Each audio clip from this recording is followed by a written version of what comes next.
Crime alert, डरना नहीं मिटाना है।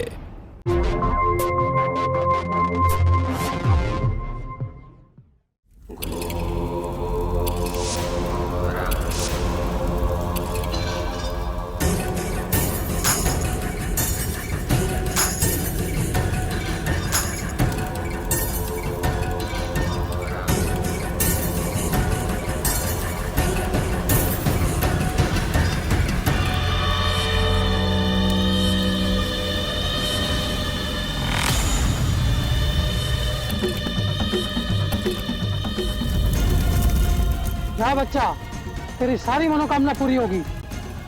तू जो चाहता है वही होगा।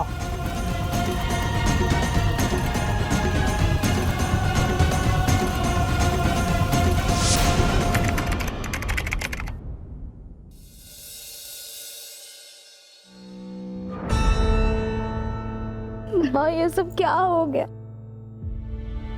पापा की इतनी तबीयत खराब थी और किसी ने मुझे बताना भी जरूरी नहीं समझा।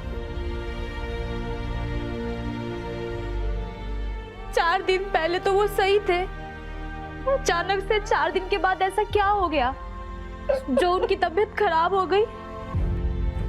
उनके होठों के नीचे काले काले धब्बे भी थे। माँ, क्या हो गया भैया? किसी ने उन्हें डॉक्टर से क्यों नहीं दिखाया? क्या हुआ ये तो किसी को भी नहीं पता, लेकिन जिसकी वजह से हुआ है ना, उसे मैं छोड़ूंगा नहीं।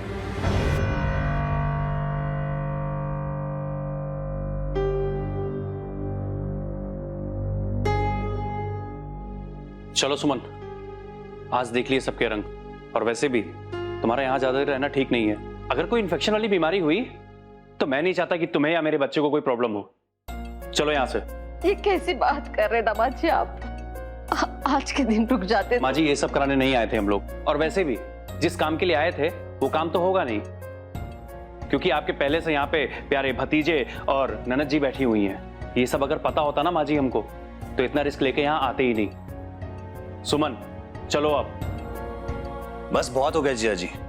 सुमन के हिस्से जो था वो बाबूजी पहले ही दे चुके हैं। हाँ, भाई बहन दोनों मिलके बांट लो। अरे चाचा जी ने मुझे बुलाया ही इसलिए था, उन्होंने बोला था मुझे बाजार वाली दुकान के लिए। अब है ये सब भैया ने नहीं बनवाया है, ये हमारी पुश्तैनी संपत्ति है और इसमें हमारा बराबर का अधिकार है। लो कर लो बात। पापा की आंख क्या बंद हुई और सबके सब देखो कैसे टूट पड़े। अच्छा, फिर तो तुम भी इसीलिए रुकी हो। देखो भैया, ये सब मुझे कुछ भी नहीं सुनना। बस मुझे इतना पता है कि चौक वाले घर के पेपर्स ना मेरे नाम पे हैं। अगर किसी ने भी कुछ भी गड़बड़ किया ना तो देख लेना। अगर हिस्से होंगे तो सबके बराबर बराबर। आखिर मैं भी अपने हक की बात कह रही हूँ।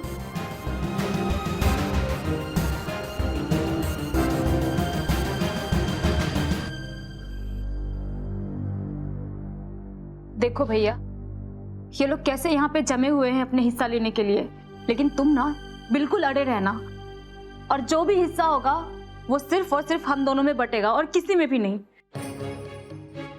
मुझे पता है, तुम चिंता मत करो, मैं सब संभाल लूंगा।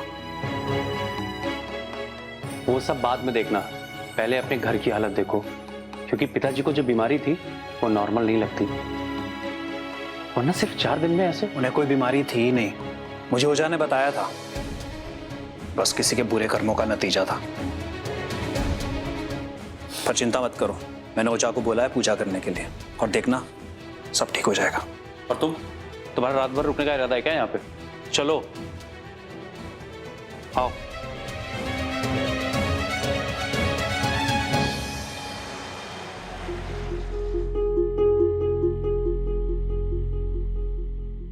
आपने बुलाया माँ?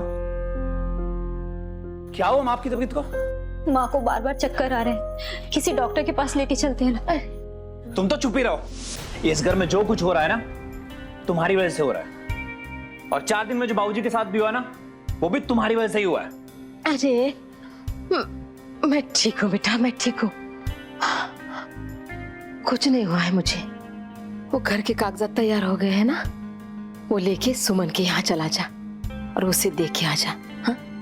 देख, तेरे पापा की इच्छा थी वो चौक वाला घर उसके नाम हो जाए। उसके पेपर अब तैयार है ना, देखे आजा। वो तो ठीक है माँ, पेपर वेपर को तो आप जाने दो, पर जो बाबूजी के साथ हुआ है ना, वो मैं आपके साथ नहीं होने दूंगा। मैं काम करता हूँ, मैं आज ही ओझा को बुला लेता हूँ। बेटा कैसी बात कर रहा है बेटा तू? ये ओझा ओझा के चक्कर में मत पड़, कुछ नहीं होता इससे। और देख, ये बहू पे क्यों चिल्लाते रहता है हमेशा? तो क्यों हर बात का दोषी मानता है उसे? बेचारी तो सबको संभालती है ना। किस बहू की बात में आ रहे आप माँ? आप भी जानती हैं कि इस घर में जो भी हो रहा है उसकी वजह यही है। अरे अभय सुन तो, ये लड़का भी ना। माँ जी, जब पापा जी की तबीयत खराब थी, मैंने तब भी इनसे कहा था कि डॉक्टर के पास चलते। इन्होंने तब भी मेरी बात नहीं सुनी और आज भी नहीं। बहू, अब जो हो चुका उस पे आंसू बहाने से क्या फायदा है बता? हाँ, चुप हो जा और जो बीत गया उसे भुला दे, जो सामने है उसे देख। हाँ, मैं ठीक हूं। यहाँ ध्यान से सुन, वो चौक वाले घर है ना, उसमें से एक घर तुम्हारे ससुर जी मंजुला के नाम पे करना चाहते थे, लेकिन मैं नहीं चाहती मेरे बच्चों का हक कोई और मारे। और देख, ये बात किसी को पता नहीं लगनी चाहिए। उस दिन देखा ना तूने, मिट्टी उठे एक दिन भी नहीं हुआ और बस जायदाद का बंटवारा और अपने हिस्से की बात लेकर बैठे थे ये मंजुला और राहुल। देखा ना तूने?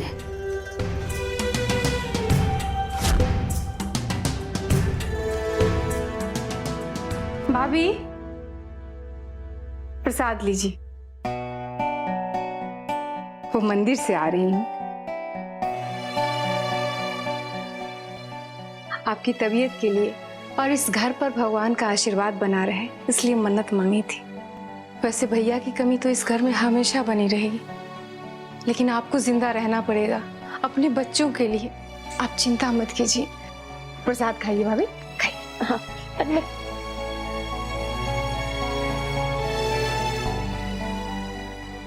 भाभी, उस दिन जो कुछ भी हुआ, आप उन सारी बातों को भूल जाइए। आप बुरा मत मानिए। वो क्या है ना कि हम चाहते हैं कि बाबूजी का जो कुछ भी है उसमें से फूल ना सही, एक पंखुड़ी भी हमें मिल जाता तो हम उसे प्रसाद समझ के ग्रहण करते। अरे बेटी जाओ, हम दोनों ननद भाभी के लिए 2 कप चाय बना कर ले आओ। जाओ जल्दी से।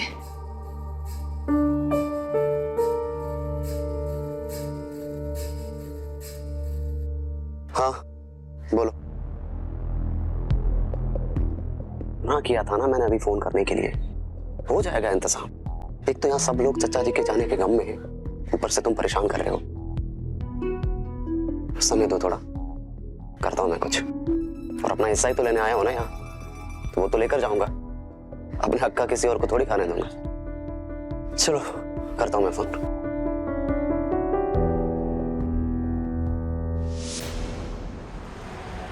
तुम ना हेल्दी चीजें खाओ, अच्छा खाओगी, तुम्हारे सेहत के लिए अच्छा रहेगा और हमारे बच्चे के लिए भी फायदेमंद है। और सबसे बड़ी बात, जब बाहर निकलोगी ना, कम से कम सुबह और शाम अगर टहल लोगी ना, तो तुम्हारे लिए भी अच्छा है, हमारे बच्चे की सेहत के लिए भी अच्छा है। थोड़ा सा टाइम निकलना है बस। और तुम ना सुमन, अपने घर जाना भी बंद करो। पता नहीं कौन सी बीमारी फैली हुई है, मुझे बिल्कुल भी अच्छा नहीं लगता। सुमन, सुमन, सुमन, सुमन, सुमन, क्या हुआ? सुमन, सुमन, पैसा उठाइए जरा, डॉक्टर के पास ले चलना पड़ेगा। चलो चलो चलो चलो।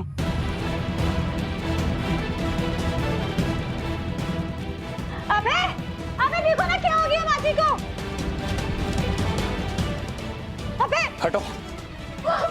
माँ, क्या हुआ आपको? माँ को घबराओ मत, कुछ नहीं हुआ। मैंने ओझा को बुला लिया है। अबे ये क्या पागलपन है? जब पापा जी की तबीयत खराब थी तब भी तुमने डॉक्टर की जगह ओझा को बुलाया था, और आज माँ जी की तबीयत इतनी खराब है तब भी तुम डॉक्टर की जगह ओझा। मैं डॉक्टर को बुला रही हूँ। राहुल, तुम प्लीज डॉक्टर को बुला के ले आओ। जी भाभी। मैं डॉक्टर को बुला के लेकर आता हूँ। अरे डॉक्टर से कुछ नहीं होगा, जो कुछ करेंगे ओझा करेंगे। मैं लेके आता हूँ। माजी आप परेशान मत होइए, आपको कुछ नहीं होगा।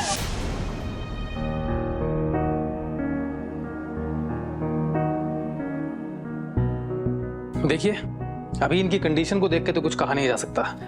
मैंने इंजेक्शन दिया है तो कंडीशन थोड़ी नॉर्मल रहेगी। हो सकता है स्ट्रेस की वजह से इनकी तबीयत खराब हो गई हो। मैं कुछ दवाइयां लिख देता हूं, आप लोग दे दीजिएगा, और कुछ टेस्ट्स भी करवाने हैं। लेकिन मेरी सलाह रहेगी आप इनको जल्द से जल्द किसी सुपर स्पेशलिटी हॉस्पिटल में एडमिट करवा दीजिए। वो क्या है, जब घर में एक केस हो गया हो तो कोई चांस नहीं लेना चाहिए।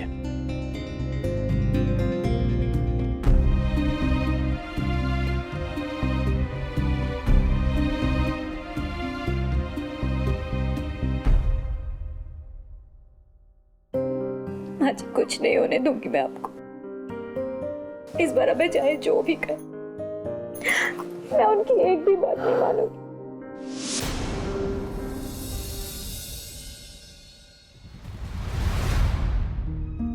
बाबा जी, मेरी माँ की भी तबीयत खराब हो गई है।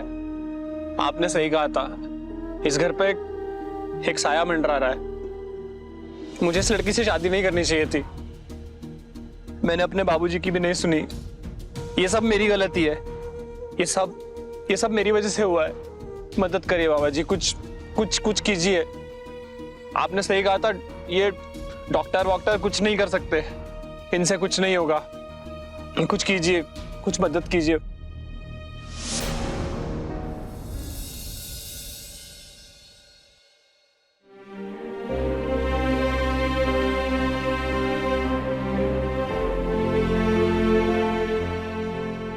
देखिए भैया, ऐसे परेशान बैठने से कुछ नहीं होने वाला। चाचा जी को हम खो चुके हैं, अभी चाची की भी हालत आप देख रहे हैं। मैं नहीं चाहता कि घर में कुछ और। भैया देखिए, हमें किसी अच्छे डॉक्टर से कंसल्ट करना चाहिए। तुम समझ नहीं रहे हो राहुल, ये सब नेहा का करा धरा है। आप क्यों बार बार भाभी को ब्लेम कर रहे हैं? कभी आप भाभी का नाम लेते, कभी ओझा का। ओझा? तुम ओझा के बारे में जानते नहीं हो। ये नेहा के माता पिता के प्रेत इस घर में है। तुम्हें पता है, जब मैं ओझा से मिला था ना, उसने इस घर के बारे में सब कुछ बताया, सब कुछ। और इस घर में वही हो रहा है। ये डॉक्टर वॉक्टर से कुछ नहीं होगा। तुम यकीन मानो, मैं ओझा से बात करूंगा और इस घर पे हवन कराऊंगा, और तुम देखना सब ठीक हो जाएगा। मैं नहीं चाहता कि माँ को या सुमन को कुछ भी हो। जो कुछ करेंगे हो जाए कर पाएंगे। भैया आप एक बार चलिए तो सही, हम एक बार मिल लेते डॉक्टर से, उसके बाद आप जो कहोगे हम करेंगे। नहीं होगा राहुल, डॉक्टर कुछ नहीं कर पाएगा। डॉक्टर, मैं कह रहा हूं ना तुमसे, जो भी करेगा ओझा करेगा। बस एक बार पूजा हो जाने दो, सब ठीक हो जाएगा और वो प्रेत भी चले जाएंगे।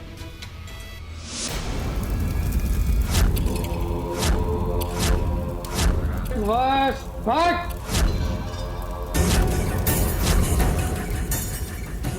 प्रेत बस हट।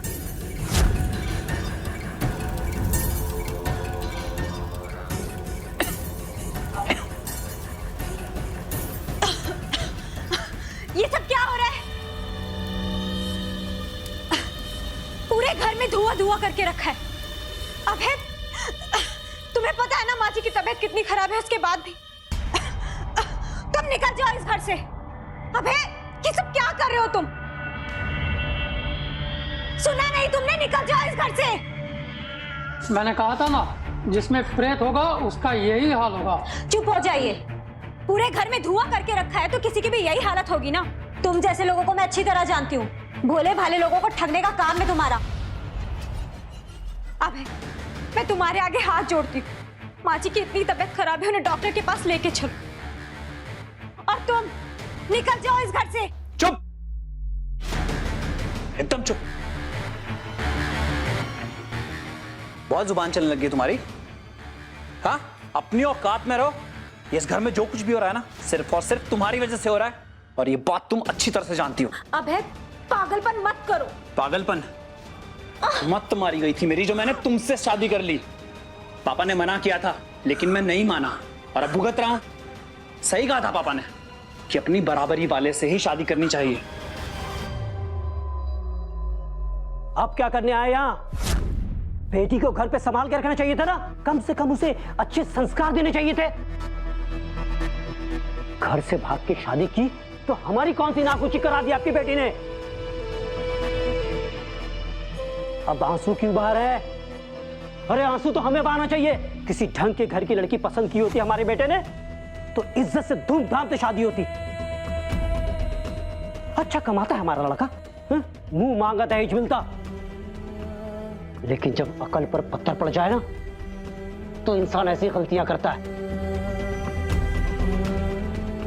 वो तो हम अपने लड़के से बहुत प्यार करते हैं इसलिए आपकी लड़की को स्वीकार कर लिया, वरना आप लोगों की ये हैसियत नहीं कि आप हमसे रिश्ता जोड़ें। शांत हो जाइए। चलिए बाहर निकलिए। अरे सुनिए तो, निकलिए बाहर, सुनिए तो, निकलो सुनिए ना। और दोबारा इस घर में कदम नहीं रखना। चलो अंदर।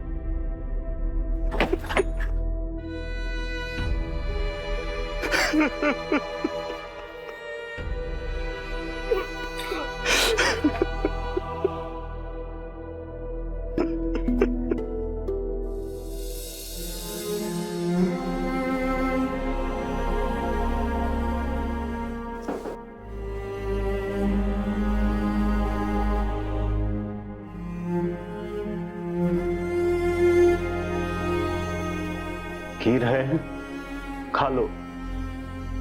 तुम्हारी बेटी ने जो किया है उसके ताने जिंदगी भर खाने से अच्छा है कि आज हम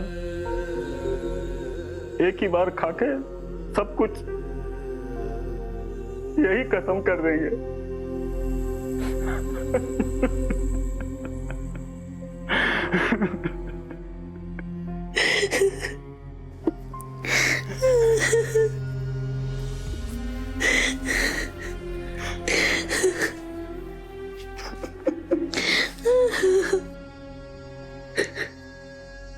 खा लो।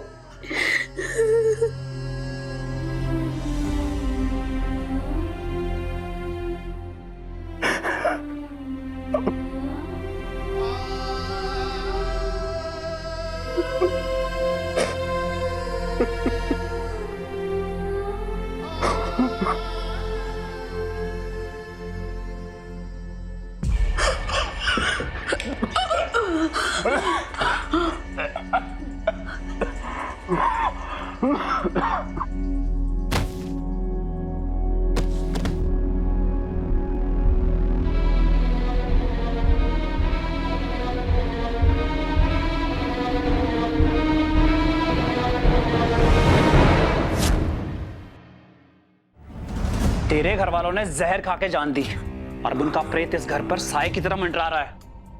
बाबूजी को तो मैं नहीं बचा पाया, लेकिन किसी और को इस घर में मैं कुछ नहीं होने दूंगा। समझी तुम? अबे प्लीज मेरी बात समझो। हम बाबूजी को पहले ही खो चुके हैं। मैं माँ को खोना नहीं चाहती। प्लीज उन्हें डॉक्टर के पास ले चलो। प्लीज। एकदम चुप। मेरे घर वालों से दूर रहो। मुझे क्या करना है मुझे अच्छी तरह से पता है, समझी? निकलो यहां से। चलिए ओझा जी, शुरू कीजिए।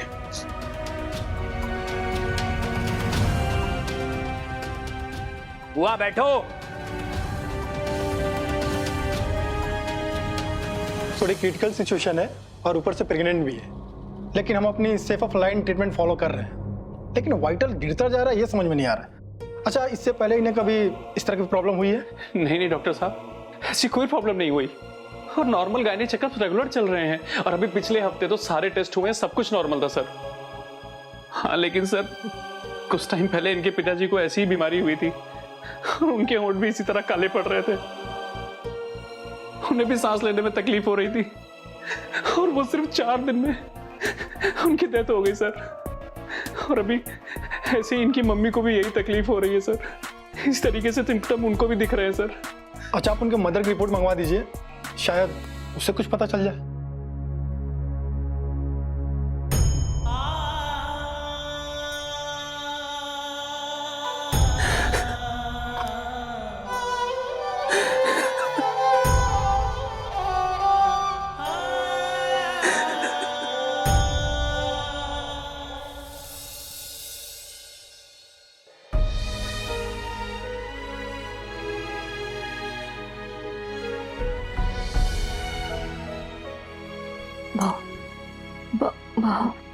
क्या हुआ माँ जी? कुछ कहना है आपको? भाभी, नेहा, ये क्या पिला रही हो भाभी को? मैं प्रसाद लेकर आई हूँ, उठो। मैं भाभी को अपने हाथों से खिलाती हूँ। दवाई से ज्यादा प्रार्थना असर करता है। लो, खाओ।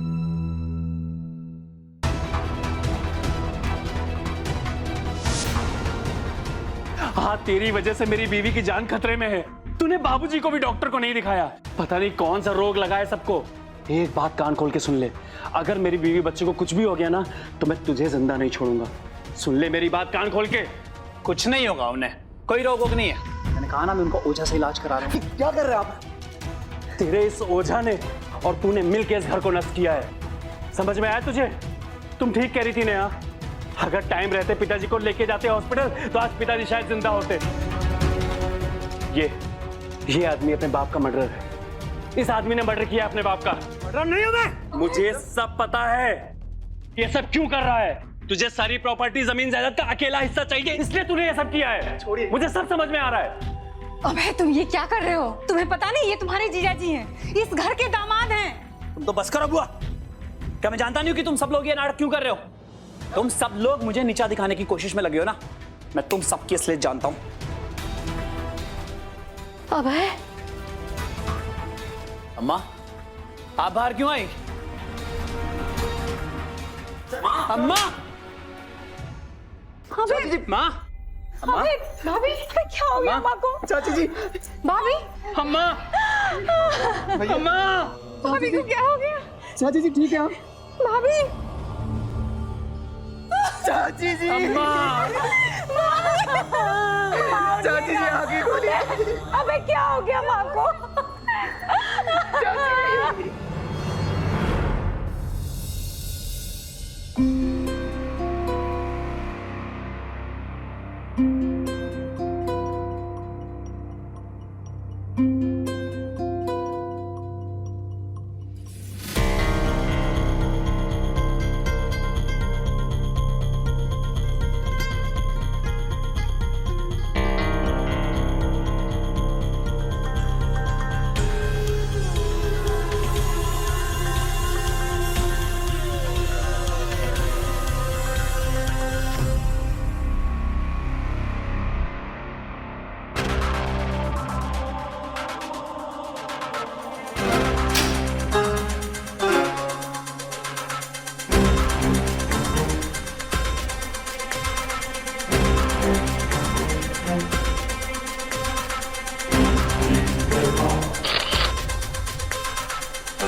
इतनी रात को माझी के कमरे में क्या कर?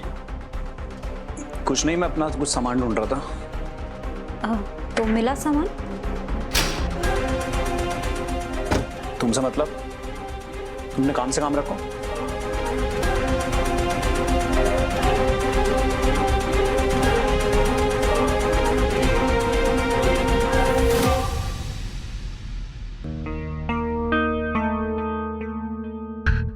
क्या कर रहे हो तुम यहाँ? निकलो यहां से। मुझे तुम्हारे ऊपर रत्ती सा भी भरोसा नहीं है। सुमन के आसपास मत दिखना। निकलो यहां से। देखो जी अजय, आप गलत समझ रहे हो। ये सब ना नेहा की वजह से हुआ है। अपनी गलती का ठेकरा दूसरे के सर पे मत फोड़ो। वो बेचारी कहती रही कि माँ को, बाबूजी को हॉस्पिटल लेके चलो, लेकिन तुमने उसकी एक ना सुनी। मेरी नजर में तुम मर्डर थे, मर्डर हो और मर्डर रहोगे। भलाई तुम्हारी इसी में है कि चुपचाप निकल जाओ यहां से। निकलो। देखिए, आपको जो समझना है आप समझ सकते हैं, लेकिन मैंने जो भी किया अपने परिवार को बचाने के लिए किया। लेकिन मुझे लगता है कि वो शक्तियां मुझसे ज्यादा ताकतवर थी। मैं सिर्फ एक भाई होने के नाते यहां पे आया था, बस। क्या है इसमें? तुम्हारी तरह नहीं हूं मैं। मुझे अपने परिवार का ख्याल रखना आता है, इसलिए अपने पैसे अपने पास रखो और निकलो यहां से। निकलो।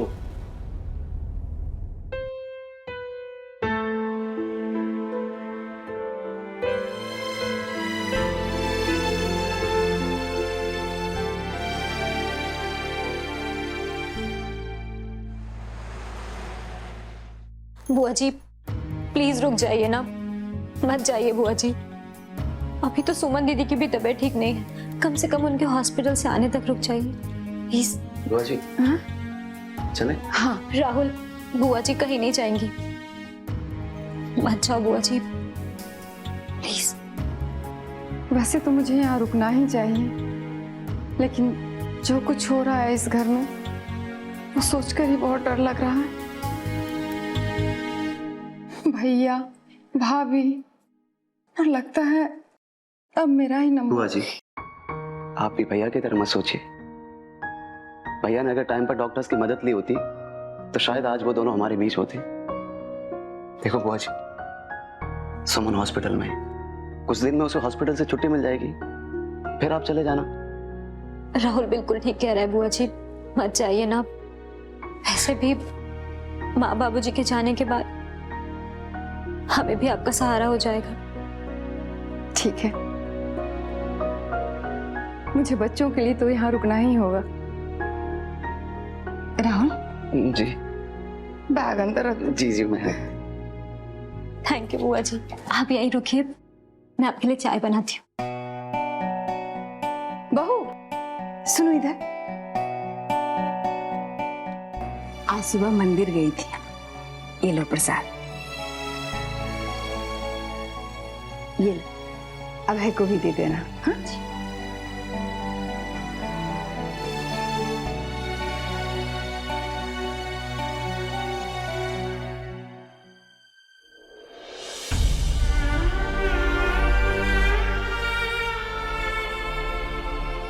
I am sorry.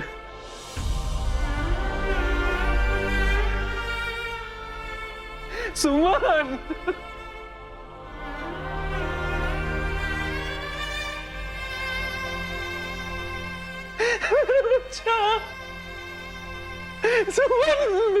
सुमन उठो ना सुमन।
सुमन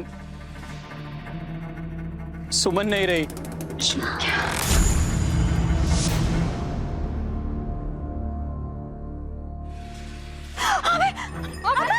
अबे क्या आ रहा है तुम्हें? अबे राहुल, राहुल पानी लेके आओ।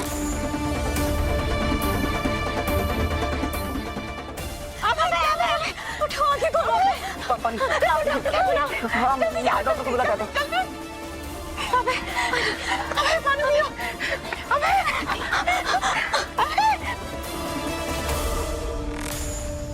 मैंने इन्हें अभी इंजेक्शन दे दिया है, तो कुछ देर तो आराम रहेगा, लेकिन आप इन्हें तुरंत किसी अच्छे हॉस्पिटल में एडमिट करवाइए। कुछ दवाइयां मैंने लिख दी हैं, वो भी आप इन्हें दिलवाइए।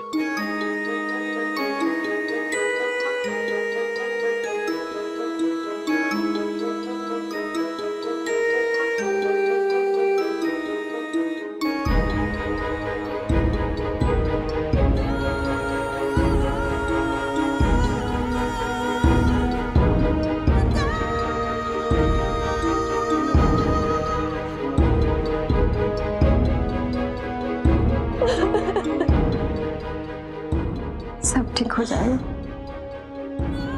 इतना मत रो।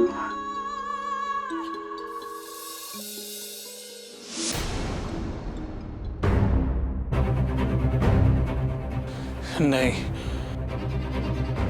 नहीं नहीं, इस घर में साया, मैं यहाँ नहीं रहूंगा, मैं यहाँ नहीं रहूंगा, नहीं रहूंगा, नहीं रहूंगा।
चुप हो जा बच्चा।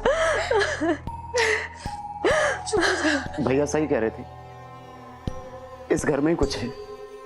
मैं अब इस घर में नहीं रह सकता बुआ जी, आई एम सॉरी। सुमन तो इस घर में रहती भी नहीं थी, फिर सुमन को क्यों? नेहा जी। इंस्पेक्टर साहब। इंस्पेक्टर साहब, सॉरी, मुझे इस तरह से आना पड़ा। एक खास बात मैं आपसे शेयर करना चाहता हूँ। अबे का एक्सीडेंट नहीं, बल्कि उसका मर्डर हुआ था। क्या?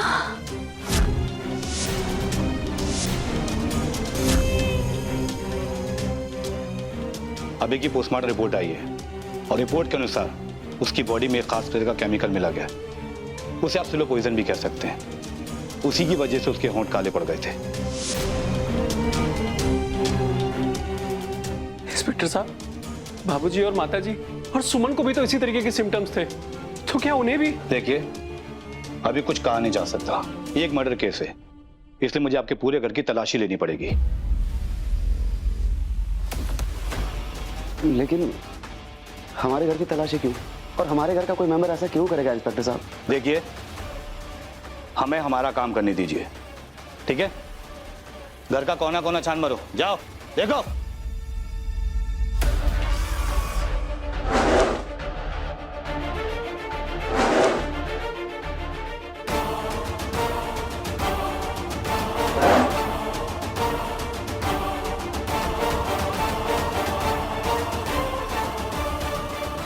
सर जी, कमरे से पार्सल मिला है।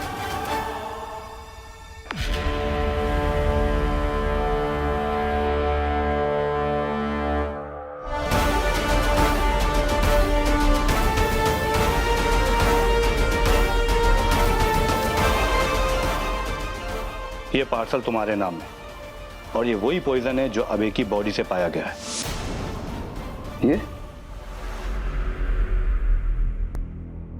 लेकिन ये पार्सल मैंने नहीं मंगवाए थे, ये तो भाभी के थे।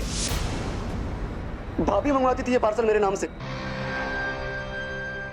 शर्म नहीं आती तुम्हें ये सब करते हुए?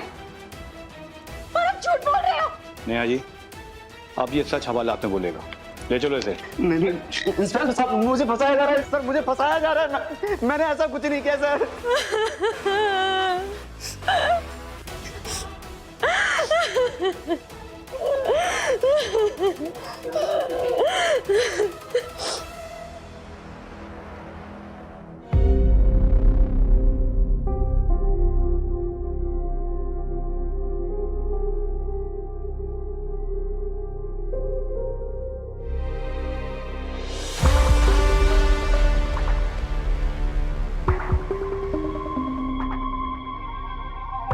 चाय पीजिए।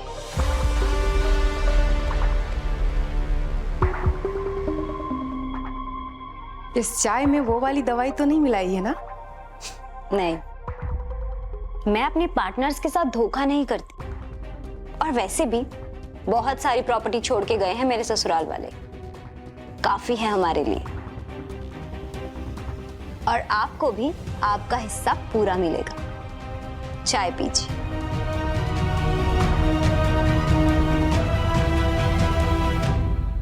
अबे तो मेरे शिकंजे में ऐसा फंसा था, मैं कहता किसी की बलि चढ़ा दे तो वो चढ़ा देता। वैसे भी खुद की तो बलि चढ़ाई दी उसने, पर राहुल को क्यों छोड़ दिया? Thank you. पार्सल मेरे नाम से कभी किसने मंगाया? कौन मंगाया? ये मेरा है। लेकिन आपने ये पार्सल मेरे नाम से क्यों मंगवाया? तुम्हें तो पता है कि तुम्हारे भैया मुझसे कितनी नफरत करते हैं। उनकी तबीयत भी आजकल बिल्कुल ठीक नहीं है, इसलिए मैंने ये पार्सल तुम्हारे नाम से उनके लिए मंगवा लिया। ठीक है। सब मारे जाते तो हम नहीं फंस जाते। फंसाने के लिए भी तो कोई होना चाहिए ना। बिल्कुल। बहुत प्यार किया था अभय से, लेकिन उसके घर वालों ने जब मेरे घर वालों की बेइज्जती की तो उसने कुछ भी नहीं किया। किसी ढंग के घर की लड़की पसंद की होती हमारे बेटे ने तो इज्जत से धूमधाम से शादी होती। अच्छा कमाता है हमारा लड़का, मुंह मांगा दहेज मिलता। लेकिन जब अकल पर पत्थर पड़ जाए ना तो इंसान ऐसी गलतियां करता है। मैंने उससे बात करने की कोशिश की तो उसने कहा कि उसके पापा ने जो भी किया सब ठीक किया। कितनी बेइज्जती की उसके घर वालों ने। उन्होंने कहा कि मेरे घर वालों की कोई औकात नहीं है उनके सामने, और धक्के मार कर मेरे पापा को घर से निकाल दिया। निकलो और दोबारा इस घर में कदम नहीं रखना। चलो अंदर। और ये सब कुछ मम्मी पापा सहन नहीं कर पाए और उन्होंने जहर खाकर अपनी जान दी।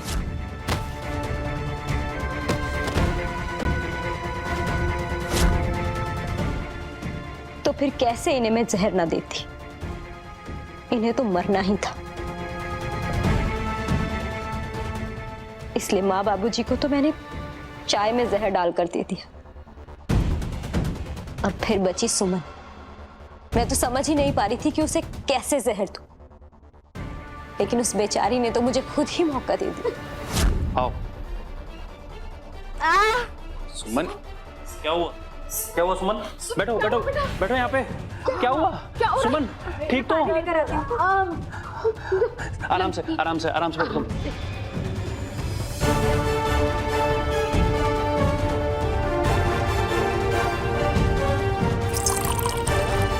सब ठीक हो जाएगा, लंबी सांसें लो। दीदी पानी।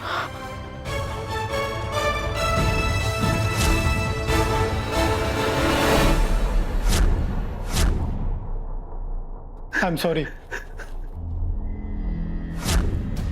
भाई अगर मेरे चंगुल में ना फंसता तो विजलाल को लेके हॉस्पिटल पहुंच जाता।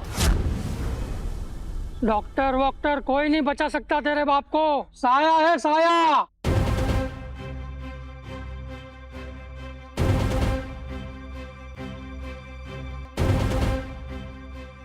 बहुत चिंतित हो बच्चा। हम सब जानते हैं तुम्हारी बाप की तबीयत अचानक खराब हो चुकी है, पूरा शरीर काला पड़ चुका है।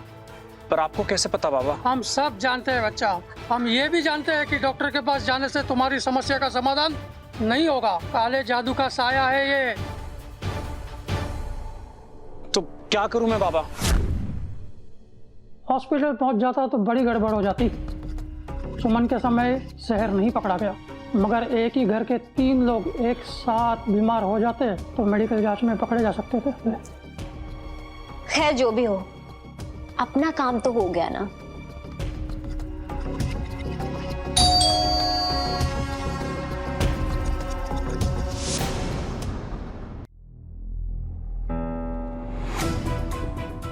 मैं देखती हूँ।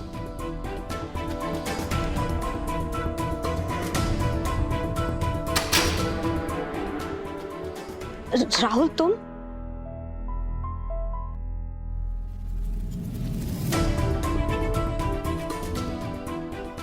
राहुल तुम आ गए, मुझे तो पता था कि पुलिस तुम्हें कुछ नहीं कर पाएगी। लेकिन आपको कैसे मालूम था? राहुल, सारी गलती मेरी ही थी। मुझे बाबा जी पर भरोसा करना चाहिए था। जब पुलिस तुम्हें लेके गई तो मैंने बाबा जी को फोन किया और उन्होंने कोई क्रिया की और बताया कि पुलिस तुम्हें छोड़ देगी। काश मैंने अभय की बात मानी होती तो। कोई बात नहीं, जो होना होता है उसे कोई रोक थोड़ी सकता है। लेकिन ये चमत्कार कैसे हुआ? पुलिस तुम्हें कैसे छोड़ दी? पता नहीं बुआ जी, पहले कह रहे थे कि उस दवाई की वजह से भैया की जान गई है, लेकिन बाद में जब रिपोर्ट्स आई तो पता चला कि वो दवाई थी नहीं, भैया की बॉडी में कोई और दवाई थी, तो छोड़ दिया पुलिस वालों ने। ये सब ओझा बाबा जी का चमत्कार है। मैं तुम्हारे लिए चाय बना कर लाती हूँ। हाँ बैठो ना।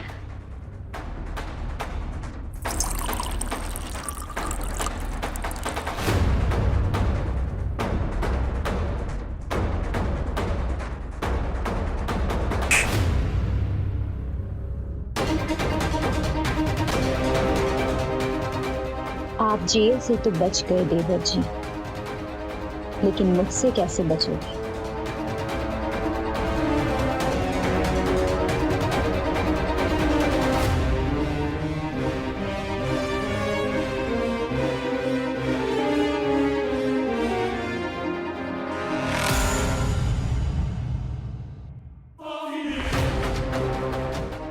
अरे नेहा जी, एक ही कप चाय लेके आया।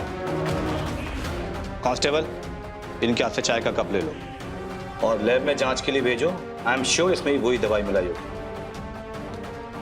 और तुम किचन में जाके देखो कुछ मिलता है क्या।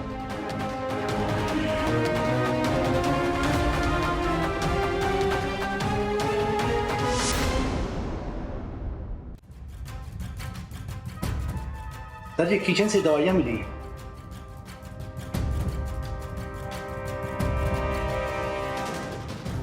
तो नेहा जी, आपकी चोरी तो पकड़ी गई,